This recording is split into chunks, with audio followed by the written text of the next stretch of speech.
start of stage 2. Was there any specific like changes on the bikes?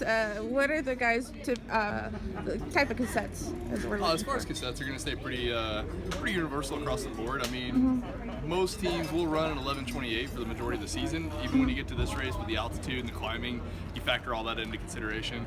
Major things the guys are going to change is they might go to a MIG compact, which instead of running a 5339 in the front, they may run like a 5236. It just depends. The great thing about the Dura-Ace is that you can interchange chain rings to really find whatever combination you want to.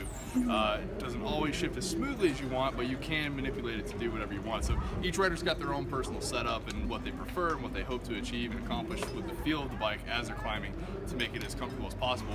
You just want to make sure that, that they don't have to worry about the equipment at all as they're turning themselves inside out, trying to get up that mountain as quick as possible. So it's, with us, we go through a couple of key things we want to do with these bikes is make them important as far as brakes. You're going to have super solid setups. You're not going to have to worry about the adjustment or pivots on them. We want to check the tubulars every single night, go over every single bit of them. If we see any holes, we fill them in, try to make them last as long as possible so that when guys are at their highest peak and in the red in those stages, they don't have to get a flat, come see me, and then burn another match to get back up to the peloton. So we try to make it as worry-free and carefree for them as possible. We'll put in the extra hours to make sure we achieve that goal, and at the end of the day, I don't think you can ask for much more.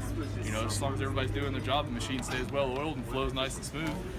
So you didn't have to really change a lot of equipment yesterday. It was just fine-tuning things. Yeah, for the most part, we went through. I think we changed a couple of sets of wheels. Guys had different preferences as far as what they were wanting to do, and that was the biggest thing. Everything else we went through and just double-checked it, made sure it was good, and made sure old Christopher here was ready to go. That's right. Got him good and ready.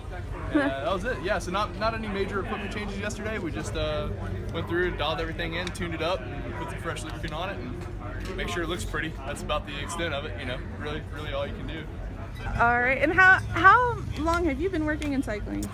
In cycling, I've been a mechanic for going on 15 years, and I've been a race mechanic for knocking on the door at 5. So I've been doing it for a little while, but yeah, as far as just being a mechanic floating around from point A to point B, it's good, man. You get your start in a shop, and you work on some very ugly bikes working in a bike shop, and then you kind of graduate into some very expensive bikes, and then from here it's just kind of who you know and making those connections. And fortunately for me, had a team owner who was not only a friend but a great guy to get started with, and so he got me into it and never looked back. It's just been great since then. But yeah, you gotta love it. It's a lot of long days, a lot of hard days, and a lot of really rewarding experiences as well. So it's cool. Well, thank you so much. We're lucky to have you on board this week. No problem. Thank you. All right. Thanks, Cheers. Zach.